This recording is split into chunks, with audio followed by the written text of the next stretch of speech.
WWE is planning a major event, plus Nia Jax accused of getting somebody fired in the WWE, plus MLW has a big announcement.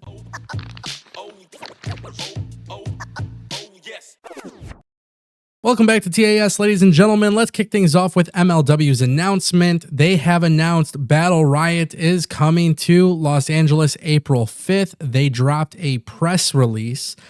They say that MLW is bringing its most anticipated event of the year to Los Angeles for the first time ever. On Saturday, April 5th, 2025, MLW will take over the Commerce Casino and Hotel as 40 combatants riot in the biggest match in MLW. Tickets go on sale Monday, December 9th at 10 a.m. Pacific time at MLWLA.com and Eventbrite, starting at just $10. They also say that it's an all ages event, so all fans are welcome to experience the thrill live and in person. Let's see. The Commerce Casino and Hotel will host MLW's Los Angeles debut. The majestic 9-story hotel is located within minutes of downtown LA and just an elevator ride away from its iconic card room, boasting the most table and casino card games in Southern California. The Commerce Casino and Hotel in Los Angeles features luxurious rooms and suites, popular poker games and tournaments, 24/7 tableside services, and more. Battle Riot will showcase 40 competitors in a no-holds-barred extravaganza as they fight for a chance to challenge the MLW World Heavyweight Champion.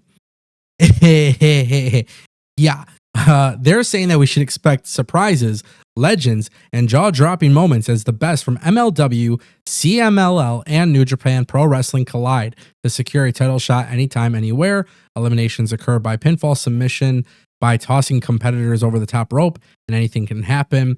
They've also confirmed Matt Riddle, Kenta, Satoshi Kojima, Minoru Suzuki, Donovan Dijak, Mads Kruger, Akira, Tom Lawler, Cesar Duran, Alex Kane, Janai Kai, CMLL Luchadors, and many more will be announced.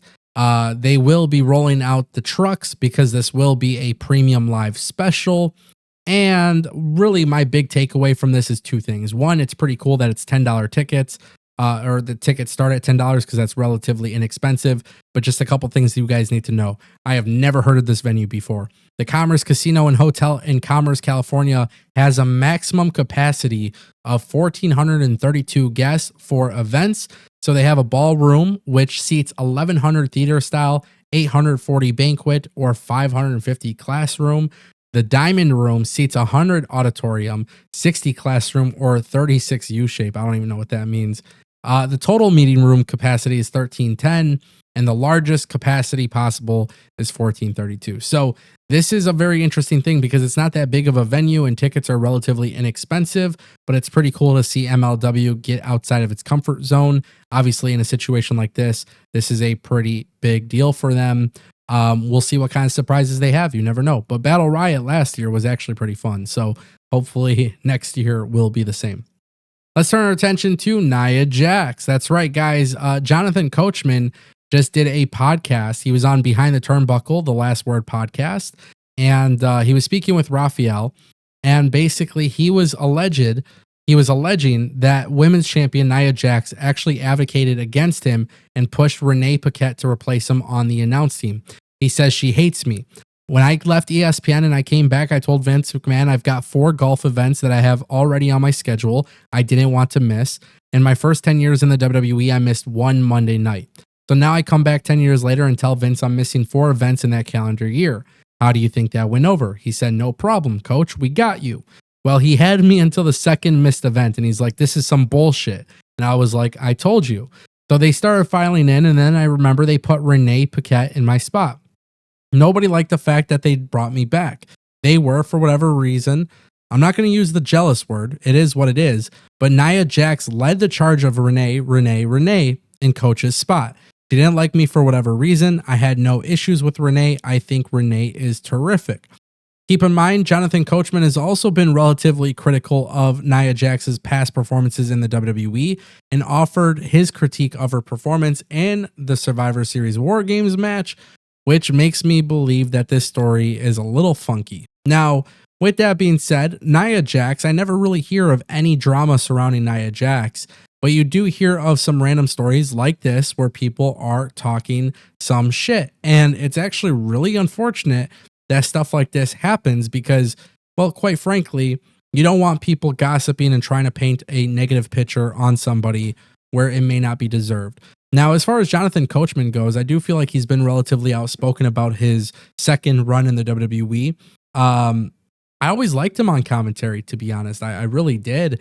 And far as his comments about Vince, Vince was always known for saying something and then forgetting what he said. So, I mean, that kind of makes sense. But as far as Jonathan Coachman goes, blaming Nia Jax, I think everybody's gonna have their own opinion on it. And Nia Jax has yet to respond to this. Obviously, if Nia Jax responds to this in any sort of fashion, just because I always like that there's two sides to a story. So if she does share her side, if she responds to this, I'll make some sort of update on it. But as you guys know, the wrestling industry right now, it's just a very weird time. And things like this matter because she is representing the company. And obviously, if what he is saying is wrong, it could paint a very bad picture for no reason. Okay, WWE is working on a major event. This is pretty cool. So, for those who don't know, PWInsider.com is reporting that there will be a massive media event tomorrow at Netflix headquarters in Los Angeles, and there will be a ton of WWE stars there to do interviews with media outlets that have been invited to be there, along with several top stars. It is expected that WWE executives Nick Khan and Triple H will also be there. WWE's move to Netflix will be obviously in a lot more homes. Netflix is available in 80% of the world. WWE is trying to hype up the Netflix stuff. WrestleVotes came out and said, listen, if you feel like Survivor Series was the way that it was, well, it was that way for a reason. WWE's got a lot of stuff planned in the next 140 days. Obviously, WWE is kicking things off with a major media event.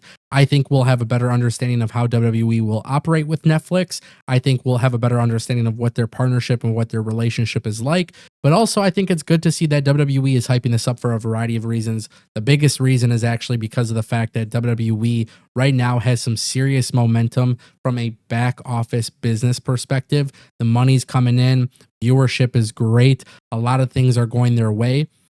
Even if sometimes the product doesn't seem like it's that hot right now, which I will fully admit, I feel like as somebody who covers pro wrestling, you guys can see the types of stories we're talking about as of late. There's not that many big stories right now, but I think that's going to generally change throughout the next few months. I think we're going to see some very big stories and some big news come through. But I think we're just waiting. This is that time period of the year where things kind of slow down a little bit in professional wrestling. WWE is trying to amplify it with a major event, which I think is great. Obviously, we'll see what comes from it. But ladies and gentlemen, I want to know what you guys think in the comment section down below. Are you excited about this partnership? Let me know. Peace.